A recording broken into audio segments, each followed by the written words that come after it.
toward the One, the perfection of love, harmony and beauty, the only being, united with all the illuminated souls who form the embodiment of the messenger, the spirit of guidance. So welcome everyone to our second of what we're calling the Human Divine Summer School. A time that we can take a closer look at some of the ideas and words and harmonies that we have been working with through these many weeks to bring it closer to our daily life, to meet problems that we have in our own lives, to answer questions that people have had so that we can progress together. So last time we took a very nice look at the imaginal world and looked at, well, so what is the imagination and how do we use the imagination in this work? And I hope that there were different sides to things that people hadn't seen before. Hopefully we're using it in a different kind of way, understanding it better. And also when we had our meeting time, our sharing conversation time at the very end, we had a wonderful conversation in which people thought of the application of what they're learning in this class to even working with their pets, to writing songs based on feelings they have in the chakras, to conflicts that may happen in family life and how to deal with those with these eyes of love and compassion we spoke of, and but also being a human in possible conflict with the same people, how to do all that, and to strengthen our commitments to be our true being. And so hopefully we will bring some more things into resonance in your own life tonight.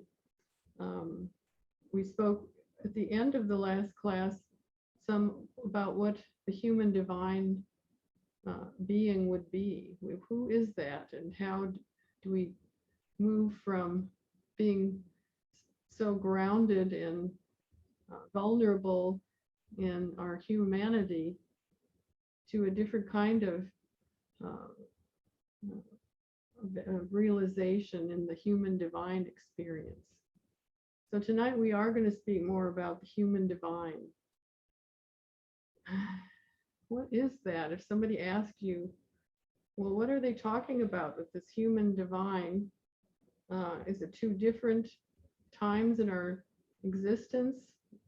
You know, we start being human and then we become divine, or, you know, is this the flashes of times when we're realized and that's the divine expressing, or what is it? So, and that one quote from Azarbash from last time, which really is, I believe, Pir Vilayat's quote, "Dare you have the courage to be who you really are?"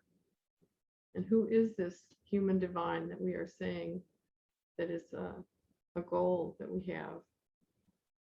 So let's think for a few minutes, use our mental faculties as well as our spiritual, and think about, what do we mean by divine? What do we mean by God, by the divine being?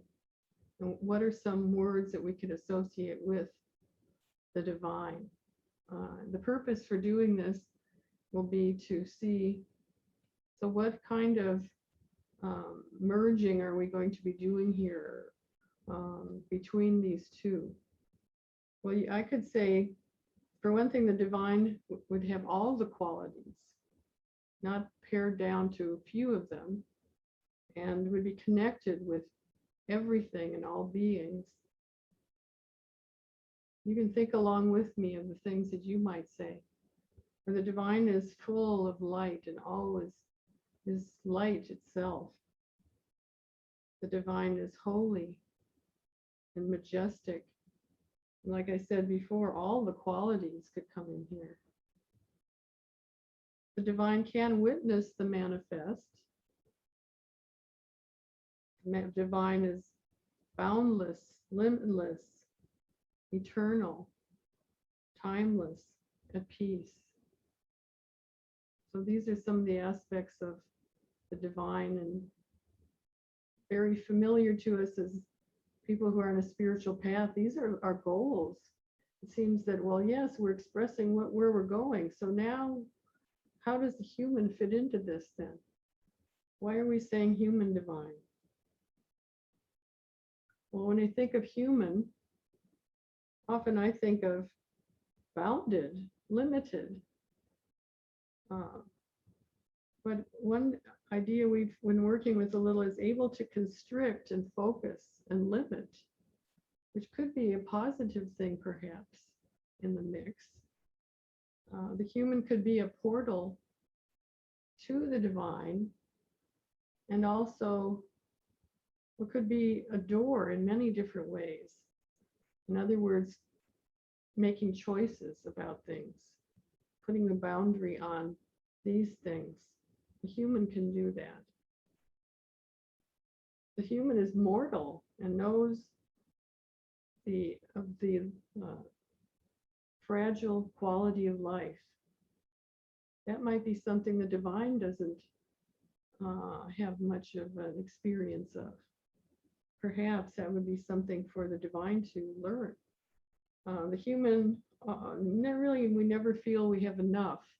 We're always wanting more.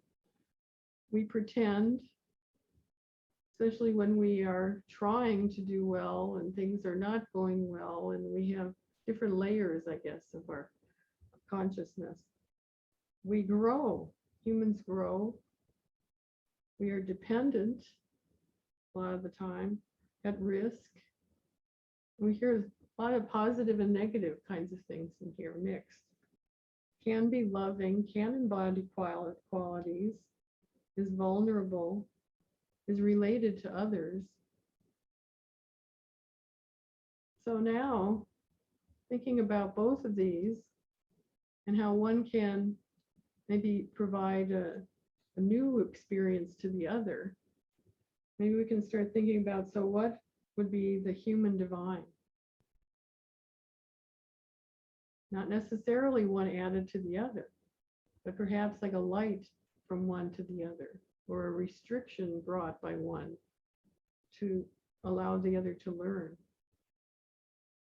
Well, I thought of human divine in this way, and you'll have some things also to add. I think of a balance. This could be a balance of consciousness to be human divine. I could see a lot of interchange of light and energy in a human divine being. It's an opportunity to experience those qualities that we spoke of as the divine for the human, and to open to all the connectedness that the divine has always been. It's an opportunity to strengthen ourselves with tools and know-how that are very human, to bring to the human side, to the divine side.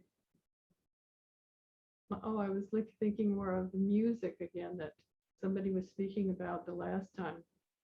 To bring into music the difficulties someone has had in life, or what has formed them. To help others would be very wonderful, to be human and divine. To be a source of light for the world, changing the world. I'd like you to join in if you have some human divine ideas. It's even Arby talks about that we are beings of bi-unity, bi-unity, that we are both sides of the human and divine. And he says some very paradoxical things. He says that each side is the creator of the other side, and that neither side can exist or has any life without the other. So this is totally different than the way most people think about God or the divine or whatever you want to call it. Usually we think of this as something separate, something that's some place out something that's a far cry from who we identify with as being ourself. But what even Arby is saying is that we are beings in this twofold relationship between the two sides of the essential nature of our being, which is a being of bi-unity. So this is a major shift in our way of identifying with who we are, because it's, of course, it's very normal that we identify with what we think of as being our human side, our manifest side, our physical existence, our experiences throughout the different time periods of our life, and even our anticipation of what happens after death. We read about what the teachers say about the different realms that the soul goes through. But we're still used to thinking about we're this kind of unit that moves through all of these realms and is seeking to get back to the divine, as opposed to a totally different understanding that we are always this bi-unity being in this never-ending relationship with the manifest part of ourself, which in this case is in physical reality.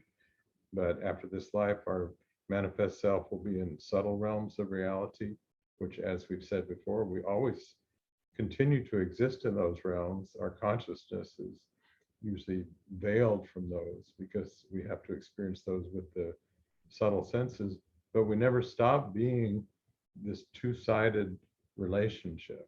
So let's go all the way back to Mercia talking about the soul being the ray coming from the divine central sun. And each of our souls is a unique ray.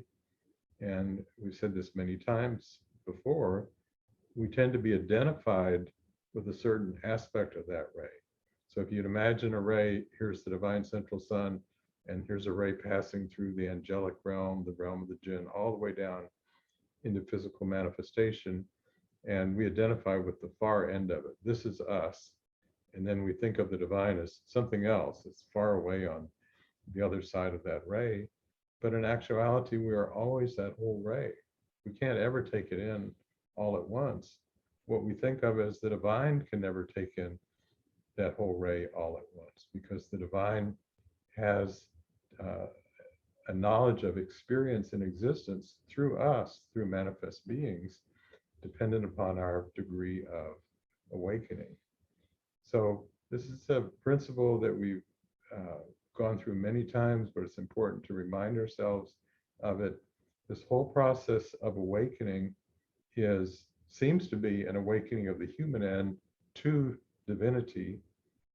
And for a very long time and sometimes for the entirety of someone's spiritual journey, that's what it appears to be. But in actuality, that whole process is a never-ending awakening of what emerges from this relationship of the two sides, of the human side and the divine side. And we'll come back to these ideas later. The whole purpose is the creation that can only occur by the coming together of the two sides. And that's what we talk about. There's a new creation born at every instant. Well, it's not just this thing on autopilot. It's just sort of spewing forth and we're sitting back and looking at it. We can become capable of participating in it. And how do we do that? Well, we have to awaken to the true nature of our being, which is this twofold relationship that enables this creation to take place. Okay. Well, let me do a little segue here, because as Ravani Rao said, what we hope can happen in this Human Divine Summer School, as we're calling it, is a deepening of some principles that we've covered in many, many classes, that we've covered in the book that has just come out, Becoming a Human, Awakening as a Human Divine Being. And last time we talked about, well, what are some obstacles in that process? Well, let's explore that a little more. And it's come up in some individual discussions that some people feel are having trouble with accessing what we've been calling the imaginal realm. And so let's take a look at that. Well, first of all, it's the same issue.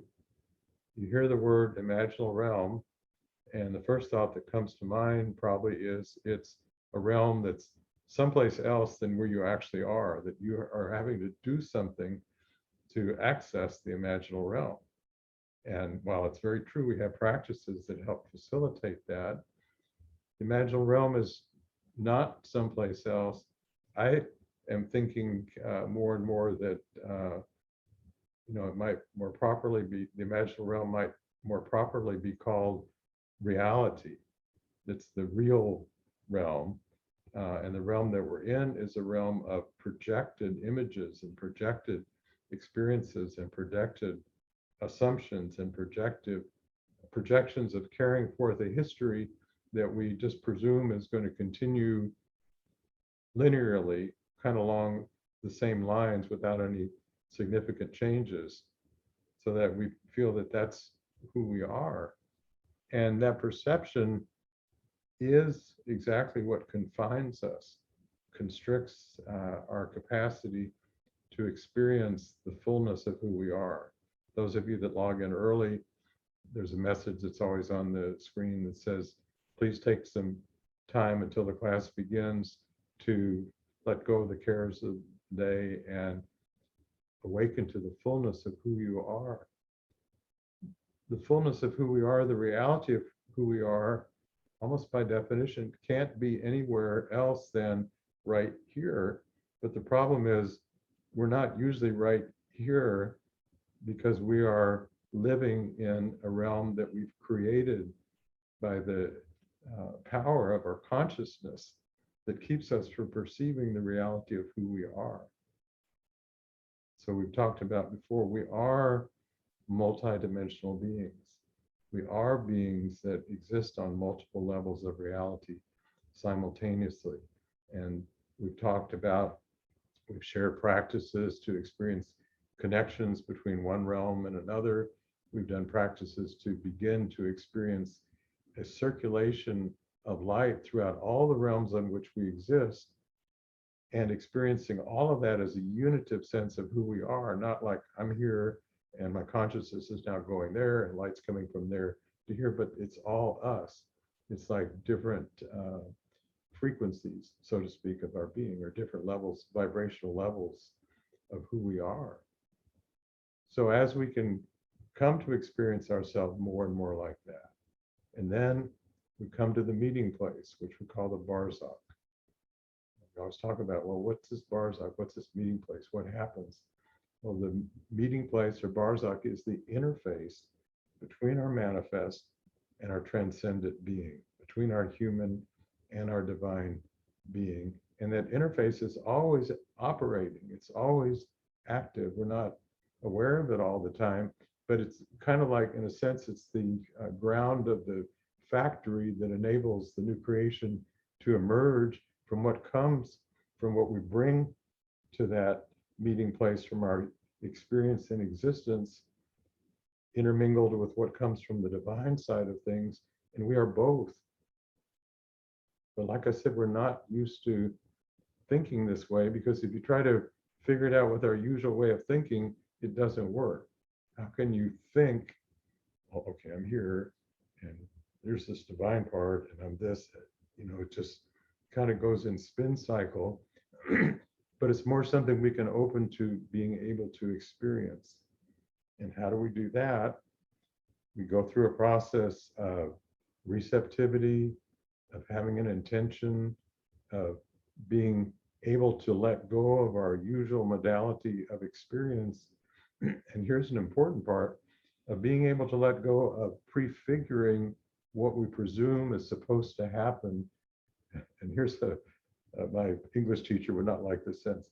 Presume of what's supposed to happen in what we think of as the imaginal realm that we're trying to get to through doing something. Well, that sentence is incredibly complicated, but so is trying to do it in that way. It won't work. You can't do that. And if you probably think back at the times you've had very powerful, deep experiences, whether naturally, through a connection with nature or beauty or music or with a loved one or so on, or in meditation, they probably arose spontaneously. You didn't sit there and try to figure out how to make it happen. you just found yourself in this state of being. And in this state of being, you experience what we called relational unity, of this circulation between what you're experiencing and yourself that isn't rigid. There's not a shell over here and a shell over there, and it's not this light bouncing back and forth. It's a continual, there's not really a good way of describing it in English. There's a continual influx or suffusion of light in both directions that is always changing every part. And what transpires from that change is always changing every part on the other side. It's a living, organic experience that I'm sure all of us have experienced from time to time. And so this is really one way of describing what it's like to be in our human divine state of beingness, which is our reality. Our real state of being is this. We have to do a lot of work to arrive at this state, but that's because we put a lot of covers, self-enforced veils over being able to perceive it, including all the history and all the conditioning and all our assumptions about what this is supposed to be like. And in actuality, and many spiritual teachers have said this throughout the ages, it's just this. And Hazrat Khan said, awakening is a changing of the point of view. What could be simpler? But from another perspective, what could be more complicated?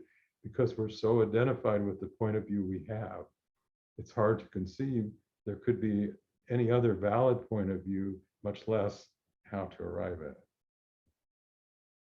So I would suggest that we do a practice that really is behind both what Azarbash was saying and behind this idea of the human divine, especially when he's speaking of this interplay and reflecting back and forth. And the way that we're going to look at it is that it's between the divine part and the human part, that we are reflecting back and forth, one learning from the other, one changing from the other's point of view. And it's like he said, it is not you do this first and you do that next. But if we do this as kind of face to face as a process, and hopefully there'll be a circulation that will happen. We're going to use the words that Pirzia gave us when we were speaking about the marriages between the different realms. And one will be the human part saying it, and the word is who, and who means presence. It also means I am present to you. So as the human is saying this to the divine, we are allowing that human part of ourselves to be open to the divine. And then when we say who, again, we'll say it from the divine's point of view. We'll do our best to identify and feel that divine within our being. And the more that we do this, the more that we will feel the circulation and feel the divine. So this is the challenge, really, is to go from saying who as the human looking at the divine to the divine looking at the human and saying who and being present to the human. But then you'll finish that with Hayy, Hayy is one way of spelling that, which means life, that you're giving life to this new form of being, which is the human divine. So it will sound like who, Hayy. We'll keep repeating that. But you will be, speaking of using the imaginal, this is a wonderful experiment in the imagination. You'll be sitting as the human looking at the divine, and then sitting as the divine looking at the human, and keep alternating between those two. But in the middle, we say Hayy, that we're birthing this one being who is capable of all of the the human and the divine sides of the equation. So let's try this together. I'll say it and I'll have you join in. We can do it with our eyes closed. Who, hi, who, hi, who, hi. Let's pause just a moment before I bring you in. Each time we say hi, we are bringing in unity, the sharing, the blessing really of one of the other. So begin with me, please. Who, hi, who, hi, who, hi, who, hi, who, hi. One more. Who, hi. Now let's dwell in that place of high.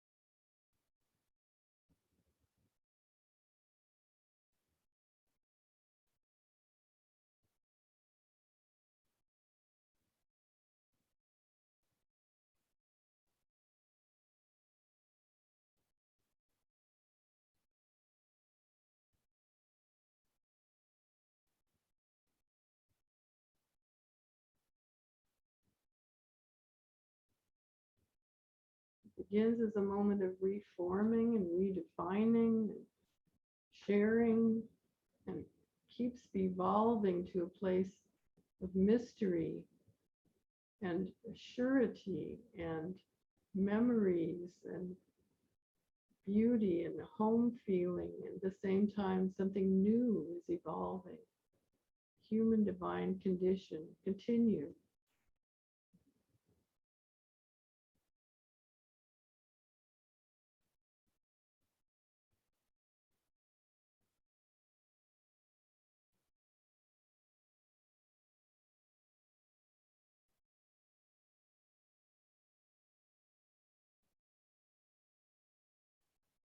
You feel you're offering and giving everything, at the same time receiving something new and feeling from everywhere and to everywhere, allowing a total marriage, total offering.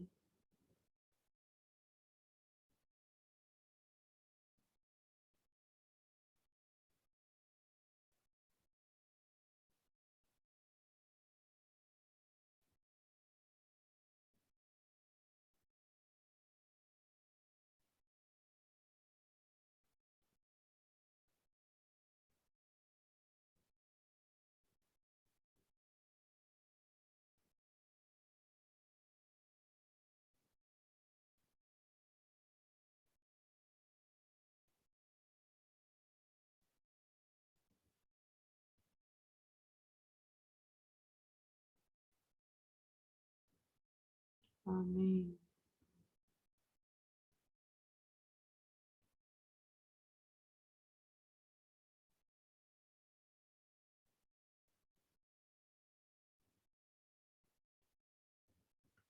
Would you like to continue? So let's think about the invocation that we begin all our classes with, the Sufi invocation, which begins toward the one, the perfection of love, harmony, and beauty. And so we've looked at little pieces of this before. We've looked at the toward part, because it does not say getting to the one, arriving at the one. It's always a movement towards something. And Murshid says that the purpose of life is like the horizon. It's always receding. It's always something yet to come. And so let's look at the one part, because I think the old notion of God or the divine being is this unchanging, perfect, infinite being, omnipotent, omnipresent, all pervading, and so on, but certainly not affected by what goes on in manifestation. If anything, manifestation is thought of oftentimes as either an illusion or a fall from a previous perfection, and the purpose is just to get back to that perfect state of being. But as we've talked about through these very many classes, uh, which is really about spirituality being evolutionary, even what we think of as the divine being evolutionary, not static, and absolutely being affected by what happens in manifestation. And we talked about the divine qualities themselves, instead of being unchanging archetypes, that they are transformed by our experience of them. Something is added to them, which immediately becomes available to all beings. So we do not live in a static reality. And even what we think of as transcendence is not static. So I had kind of a humorous thought when I was talking to someone earlier today. Instead of the toward the one, with the assumption that that one is fixed, could be toward the 1.1. It's like the always towards the updated version of what was there before. And that's just kind of a humorous way of saying that everything is unfolded. Even Arby says that the new creation that occurs at every instant is never the same as to what has been before. It's similar, but it's never the same. It's always changing. It's always evolving. And Sufism talks about the purpose of existence being awakening of divinity in life. And that awakening of divinity in life, to me, is that evolutionary process that we participate in as human divine beings. That what I talked about earlier can only occur through the two sides coming together and what arises from those two sides coming together. So once again, our very basic assumptions about what we think of as reality, what we think of as the divine being, sometimes it's very helpful to consider, well, what's another possibility for that? As I mentioned in previous classes, even Arby talks about what he calls the corporate God. And what he means by that is just kind of like this generalized one God for everybody in any particular religion, like it's the same. And even Arby talks about the personal Lord. And what does that mean? Personal Lord means both your unique way of experiencing the divine being, but the flip side is the divine being's unique way of experiencing him, herself, that takes place through you. So it's like a connection with a unique aspect of this infinite divine being, from which that ray that's your soul emerged and continues to emerge in the new creation that takes place at every instant. But it's not a one-way ray. We, our physical sun, we think, okay, the rays of light come to the earth. But in this ray, it's two-way. The light is returning constantly, the light is descending constantly, and the light in both directions is always affected by and affecting the light in the other direction. It's always evolving, it's always emergent. So once again, that's a very different way of thinking about things. So this is kind of a long introduction to a point I want to make here. So we tend to be really zoomed in our way of understanding and relating to our experiences. So if we're in a difficult situation, sometimes the typical way of dealing with it is, I don't like this. Why is this happening to me? If only such and such would happen instead. If only they were so and so. If only I could be someplace else now. Or if only I could be 3 weeks from now when I know things will be much better. But all the things that make us feel separated from the experience that's occurring. So that's like the kind of the narrowest vantage point of experiencing what's going on. So what can we do when we recognize that we're in such a state? Well, first of all, we can just realize that's what's going on and remind ourselves that's not the reality of who we are or even of what's really happening. And we can zoom out. So what's the way of zooming out? Here's the tie-in to the invocation. And let's pick the part about the perfection of harmony. Murshid says that the Sufi aims to harmonize with every situation. Now, this does not mean being passive. This does not mean letting something stand that you really need to do something about and change. It does not mean resigning yourself to some awful thing that's going on, but it means finding a way of relating to that situation that doesn't cause you to come into a constricted state of being, that allows you to use that very situation as a portal to the sacred that's going to open something up. And we always have the capability of doing that. So what would happen if you begin to think of those situations that initially you did all the things I said earlier, reacted to, had all these why me sorts of thoughts, and you went, okay, here's an opportunity for helping the divine harmony to open up in this particular situation. How can I relate to it in a harmonious way? How can I, as Pir Vilayat would say, see that which transpires behind that which appears? How can I bring, and we talked about this, a particular quality that we're challenged in? It could be compassion, it could be mastery, or so on. How can we bring that in a loving way to the particular situation that is going to open up the space instead of shutting down the space? So every time we're able to do that, well, I think a lot of times I used to think of enlightenment this way, like it was this experience, zap, you're enlightened. All of a sudden, everything is different, and you know, the dial has been turned. You'll always be in this state. You'll never get caught back up again in the old stuff.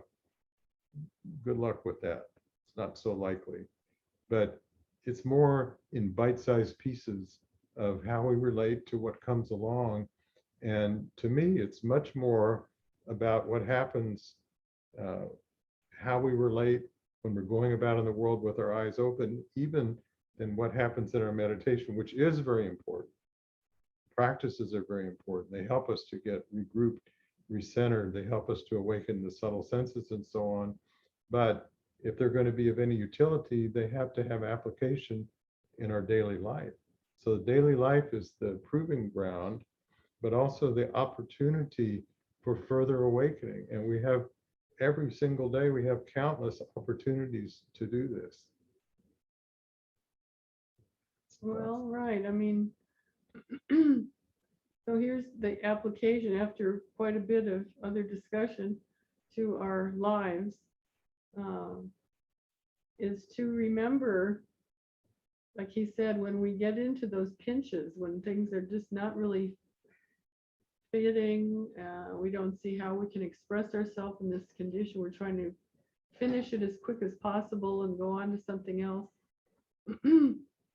To, you know, even just thinking back to the exercise that we just did of this reflection back and back again and back again with the divine, to strengthen, I would say, a spiritual muscle that we have, and remembering that we have this inner realm as we seem to feel shortened and tight in this situation.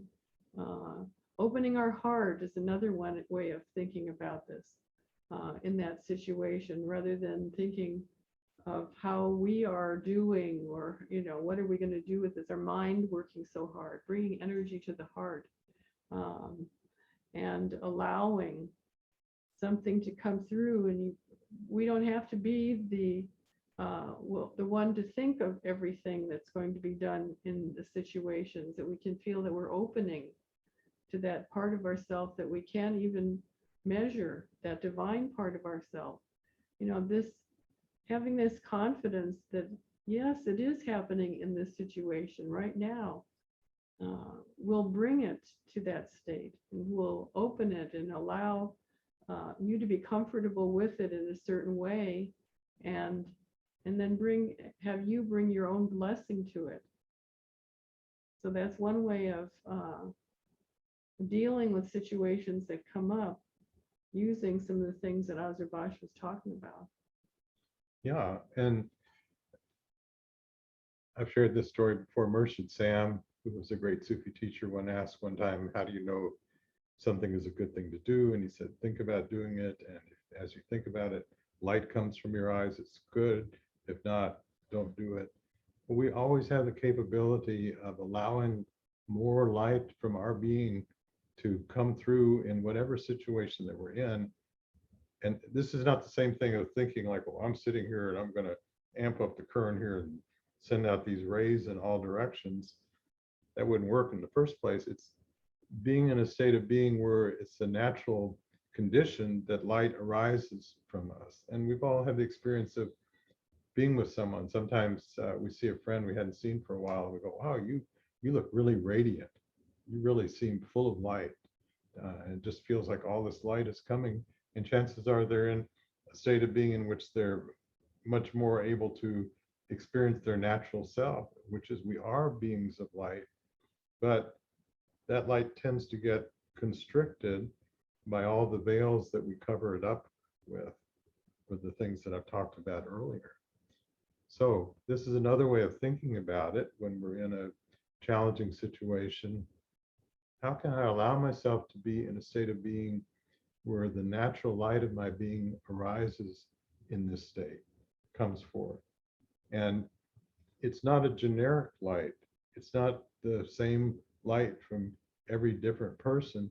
It's a light that has a unique flavor to it, so to speak, that is comprised of how that mix of divine qualities that we have, and some of which are much more natural to us than others. We could say our divine inheritance, what's been gained from our life's experiences, that unique part of the divine wisdom, as Ibn Arabi says, that each of us has access to, that no one else has access to. It's allowing that light to come through. So let's just take a moment here and consider everyone that is participating live in this call right now. And there'll be several people who'll be watching this video at some other time, some of whom are part of this class, some of whom just have come across the YouTube channel that it's on. But here's the suggestion I have for everyone: to first of all recognize that everyone that's experiencing this, whether it's at the same time in the present live or it's at a future time, all of us are interconnected. There's a kind of a field of consciousness that's created by all of us tuning in to what's being shared here.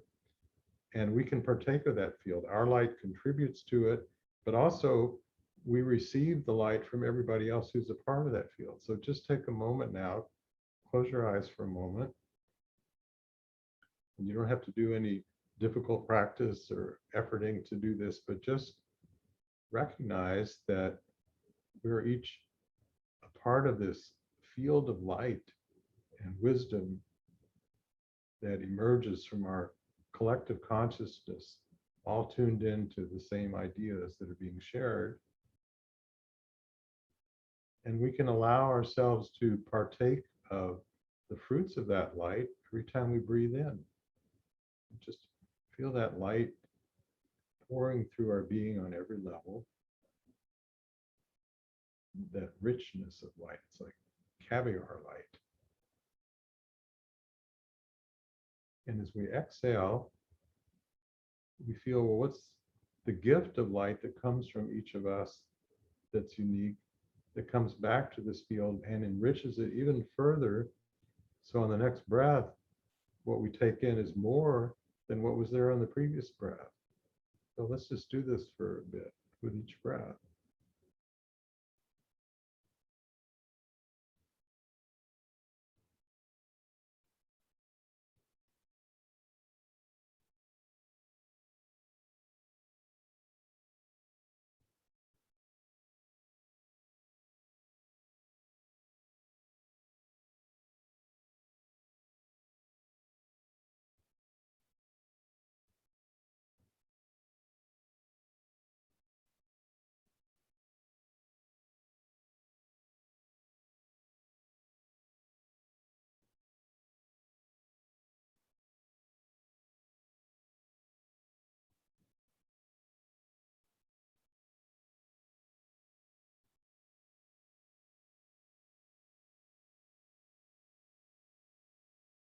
And as we continue just a bit longer with this,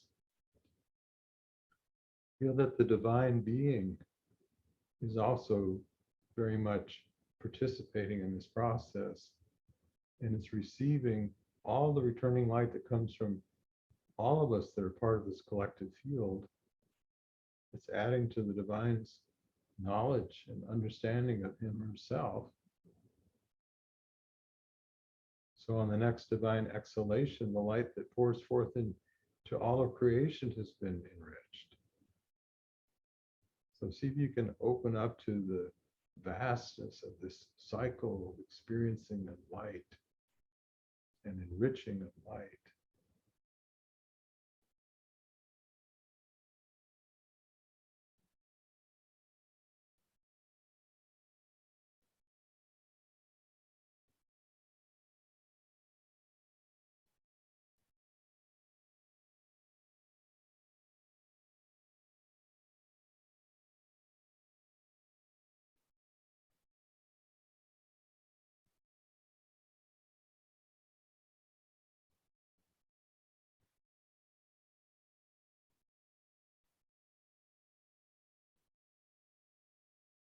Now bring your awareness back to your unique individuality and just visualize yourself, perhaps thinking about things you'll be doing tomorrow. Think about going through the day and you're just allowing yourself to be emanating this light in whatever situation that you're in, and also being able to receive the light that comes from everything you're experiencing, even if it's another person that may not have any awareness of this light of their being. It's there. They're just not accessing it for their own reasons. So you're experiencing this dynamic interplay of light. Imagine that with things that you'll be doing tomorrow.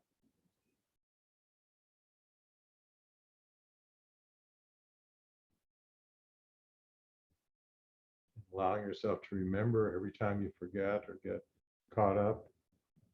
It's just a simple matter to shift your vantage point, to remember, which is the meaning of the word sikr, to remember the essential nature of who you are. You are a human divine being. You're not a being of limitation. You're not a separated being.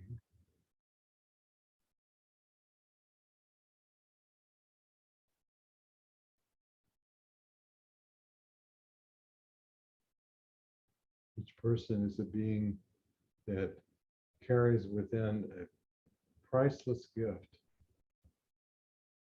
waiting to be shared. And that gift itself is not a static gift. It's not just, okay, here it is. It's always unfolding more and more, becoming more than what it was before.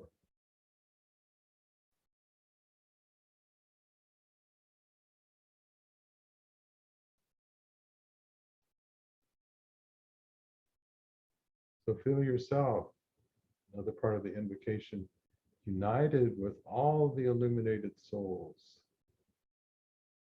part of that field of light of all the illuminated beings. That light is always available to you. And your light adds to that.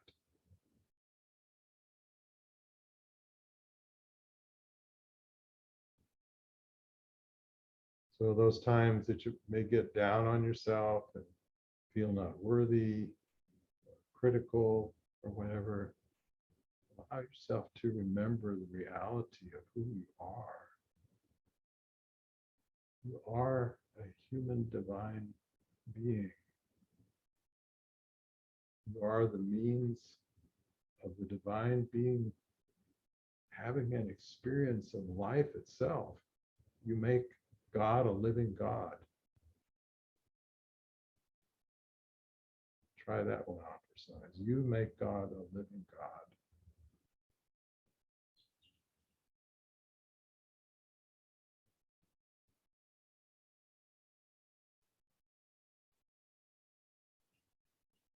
So when we think about the practice Ravani Ra shared with the who, and high, we can think of that presence and that life of high as the embodiment of the living God in life through you in this relationship with your humanness and your divinity.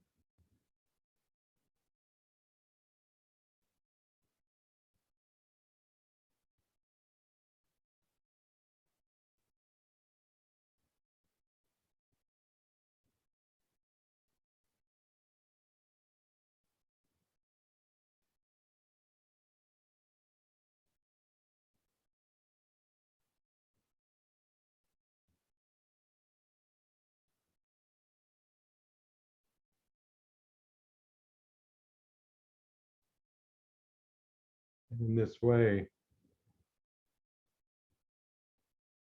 helping to fulfill the purpose of your own creation and existence, and in a broader and deeper sense, helping to fulfill the purpose of there being an existence at all, why there is an existence, why there's always levels of manifestation.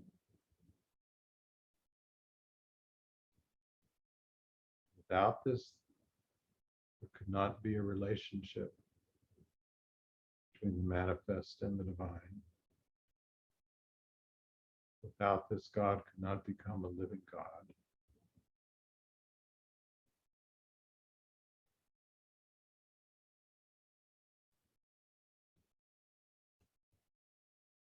Like those posters from World War II, Uncle Sam Needs You. You can imagine one like the Sistine Chapel where God's finger is touching Adam, only you're on the other end of it, and the sign says God needs you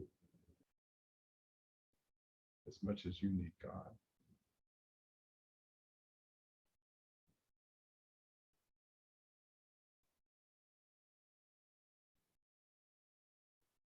So take a moment now and just allow yourself to feel the blessings of this,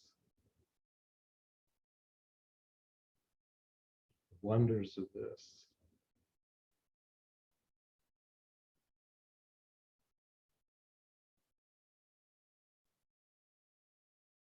The richness and the preciousness of life.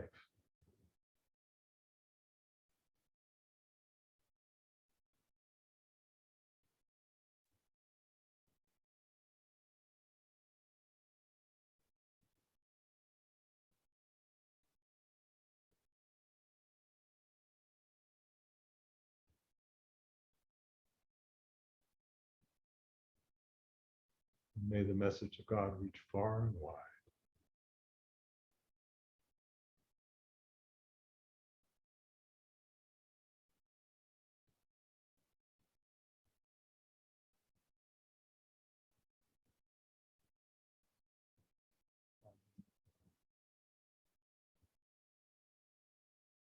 Mhm.